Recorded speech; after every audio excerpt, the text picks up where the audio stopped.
Hello, good evening, good morning. Um, how's life? I do hope you're always in the best of your health.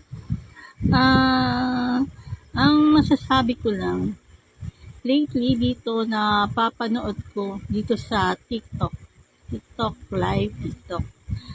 Yung may mga taong nagsasabi na huwag na kayo sumama sa rally. Kasi pag sumama kayo sa rally, mapapatalsik daw si BBM at ang papalit ay si Sara Duterte.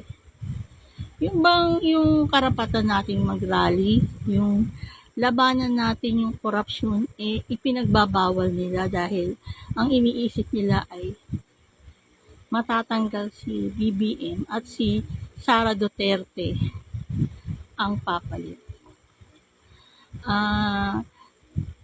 Kaya nga tayo lumalabas sa EDSA, nag-EDSA, nagrarally dahil ang mga tao galit na sa korupsyon. Tapos, ipapalit natin, si Sara Duterte, isa ring corrupt na vice president. Mantakin mo, humingi siya ng 100 billion.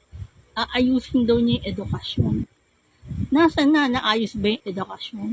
Ang dami ngayon mga public school, mga high school dito sa Metro Manila, Caloocan. Bisitahin mo yung mga public school. Kulang-kulang yung mga silya. Yung iba gumagamit na lang ng plastic na silya para may magamit na silya sa mga eskwelahan.